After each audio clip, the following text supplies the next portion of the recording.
हाँ दोस्तों, सबसे पहले आप लोगों को जय हिंद जय भारत। दोस्तों आज का जो वीडियो होने वाला बहुत ही शानदार होने वाला है। दोस्तों आज हम इस वीडियो के माध्यम से बताने वाले हैं, आप लोग तो शायद जानते हैं, यहाँ पर शालिनी बांदा से आई थी और एसएन कैंपस से पढ़ी हैं और उन्होंने एसएन सर ने भेजा है कि वहाँ पर, क्योंकि इससे पहले मनीषा कुशवाहा का दिल्ली पुलिस में फिजिकल क्वालिफाई हुआ था और वो फाइनली दिल्ली पुलिस में कार्यरत हैं। तो आज मैं दोस्तों बात करूंगा शालिनी से। जिस तरह का एक विश्वास कॉन्फिडेंस बना के भेजा गया था कि जाओ, तुम्हारा वहीं से सिलेक्शन होगा, वहीं से तुम्हारा फिजिकल क्वालिफाई होगा और हर चीज़ जो होना है वहीं से होगा। तो एक जो मोमेंटम बना के आना चाहिए था, वो मोमेंटम बना के आए भी। और जिस तरह का एक एटमॉस्फेयर मिला, जिस तरह से यहाँ पर अपने भाइयों को और बहनों का सपोर्ट मिला, एक गुरु का सपोर्ट तो रहता है, लेकिन आपको गुरु के साथ साथ जो गुरु है उसका जो आपका शिष्टाचार होता है उसको अच्छे से निभाना है। जो यहाँ का डिसिप्लिन था वो किस तरह का था, आज हम बात करेंगे। शालिनी है जिनका सेंटर सीआरपीएफ और इधर है सीआरपीएफ कैंप पड़ीला फाफामऊ प्रयागराज में इनका सेंटर गया था। यानी सभी लड़कियों का लगभग फाफामऊ में ही सेंटर गया है। हम बात करते हैं शालिनी, कितने बजे एंट्री हुई है? सर एंट्री तो 5 बजे हो गई थी, पर हम लोग एंट्री टाइम से पहले ही पहुँच गए। अच्छा, कितने बजे? लगभग 3:30 या 4 बजे के आसपास में पहुँच गए। 5:30 बजे पहुंच गए थे, तो एंट्री कितने बजे? 5 बजे। 5 बजे एंट्री। यानी ज़रूरी नहीं कि आप 2 बजे पहुंच जाइए, आपको 5 बजे एंट्री मिलेगी, भले ही आप 2 बजे चले जाइए। अब बात करेंगे कि एंट्री के बाद आप क्या हुआ? एंट्री के बाद हमारे आधार कार्ड से और एडमिट कार्ड के बाद हमारी एंट्री हुई। थोड़ी देर वेट करने के बाद बस आई। बस के एंट्री के समय आपके पास क्या होना चाहिए? एंट्री के टाइम पे हमारे पास एडमिट कार्ड होना चाहिए और आधार कार्ड होना चाहिए। एडमिट कार्ड और एक वैलिड आईडी होनी चाहिए दोस्तों। अब बात करेंगे कि जब आपका नॉर्मल सा, जब आप एंट्री किए, एंट्री करने के बाद आपको 1.5 किलोमीटर बस से ले जाया गया। फिर उसके बाद आपका जो नॉर्मल डॉक्यूमेंट वेरिफिकेशन हुआ, एक फॉर्म फिलअप करने को मिला, वो फॉर्म फिलअप किया। फिर उसके बाद क्या हुआ? 10 पेज का हमको एक फॉर्म मिला, हमने फॉर्म फिलअप किया। फिर उसके बाद हमारा हाइट मेजर हुआ, वेट मेजर हुआ। सबसे ज़्यादा हाइट में बच्चे बाहर हो रहे हैं। हाँ, हाइट में काफ़ी इशू हो रहा है, क्योंकि जिसकी हाइट मेरी 160 थी, वहाँ मेरी हाइट नापी गई 158। तो घटाकर ही नाप रहे हैं, तो इसमें थोड़ा लड़कियों को दिक्कत हो रही है। अगर किसी की एग्जैक्ट है तो शायद हो सकता है।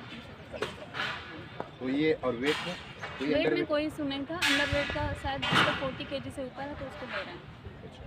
दोस्तों आपने देखा कि अंडर वेट ओवर वेट कोई नहीं हो रहा है, हाइट में बाहर हो रहे हैं। फिर उसके बाद नॉर्मल सा डॉक्यूमेंट वेरिफिकेशन, फिर उसके बाद रनिंग हुआ। रनिंग कितने? रनिंग हमारे साथ 7:30 के आसपास हमको लाइन पे लगा दिया गया था और 8 बजे। दूसरे बैच में था या पहले बैच? फर्स्ट बैच पे था। यानी आप नारायणी के साथ ही? नहीं सर, मेरा 23 को था, नारायणी को 24 था। हाँ, तो मेरी 8 बजे रनिंग कंप्लीट हो गई। ट्रैक कैसा था?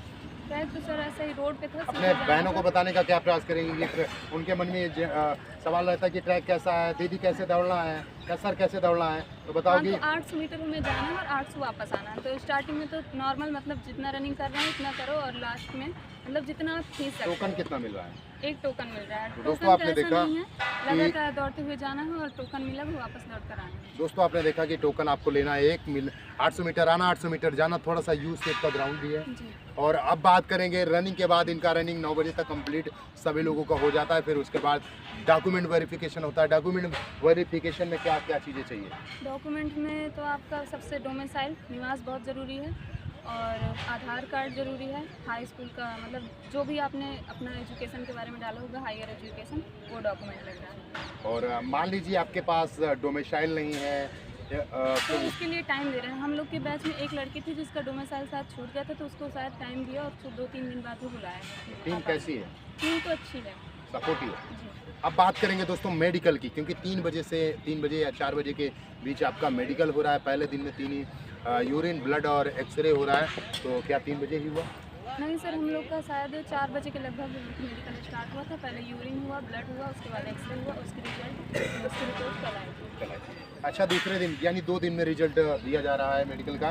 और मेडिकल में इसका दूसरे दिन हेमराइड, वेरिकोज, ये सब चेक जी सर। अगले दिन मेडिकल में सारे पॉइंट चेक हुए, पर सबसे वहाँ पे इम्पॉर्टेंट है लक आपका, क्योंकि हमारे उसमें बैच में 2 मैम थी। तो एक तो बहुत ही स्ट्रिक्ट थी और एक जो थी वो बहुत अच्छी थी। तो मेरा जो वो हुआ तो स्ट्रिक्ट वाली मैम के पास से लगा, इसकी वजह से पूरा दिन मेडिकल में लग गया और अगले दिन उसका रिजल्ट मिला मुझे। अच्छा, तो ये आई चार्ट के बारे में क्या बताने का प्रयास करेंगे? आई चार्ट कौन सा मिला? हिंदी वाला ही था हमारे में। यानी सबको हिंदी मिल रहा है लगभग। हिंदी में कितने क्वेश्चन पूछे गए थे आपने? हमसे तो कंटिन्यू पढ़ाते चले गए कि लगातार पढ़ते चले जाओ। अच्छा, अब वो ये बताइए कि अपनी बहनों के लिए, जो बहनें कल फिजिकल देने वाली हैं, और उनके लिए क्या संदेश देना चाहती है? कैसे दौड़ें, कि कौन कौन चीज़ों का ध्यान दें, क्या खाकर जाएं?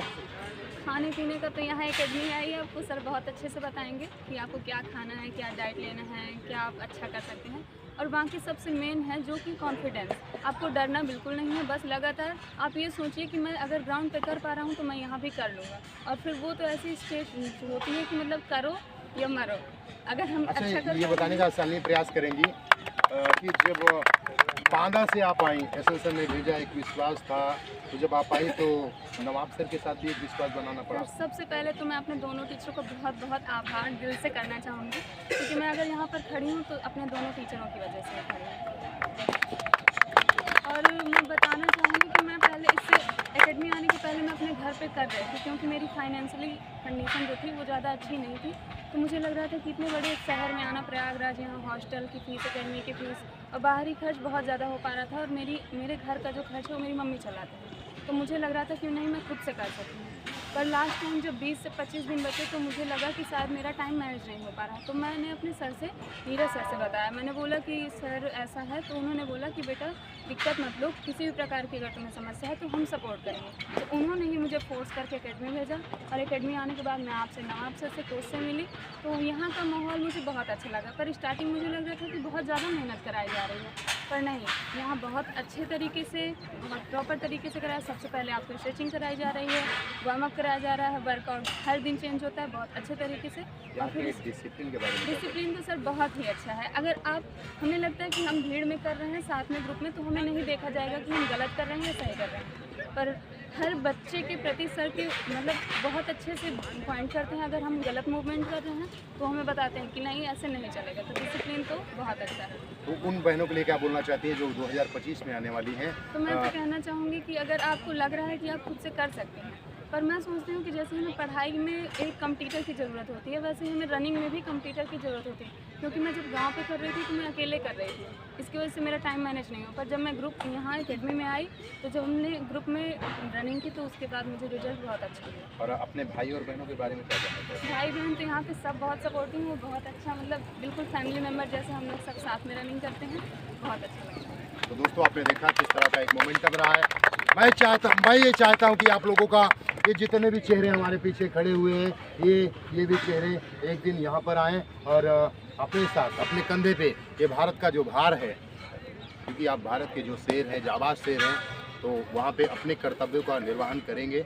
और जो ज़िंदगी हो तो ज़िंदगी जिएंगे आप, लेकिन जो कर्तव्य आपके हैं अपने माँ बाप के प्रति, एक गुरु के प्रति, अपने छोटे भाई के प्रति, उसको आपको करना पड़ेगा। तो दोस्तों, आपने देखा कि फाइनली यहाँ पर कृति और शालिनी और Narayani finally SSC physical medical qualify हो गई। इनको हमारी तरफ से, प्रयागराज फिजिकल एकेडमी की तरफ से हार्दिक शुभकामनाएं, बहुत बहुत बधाई।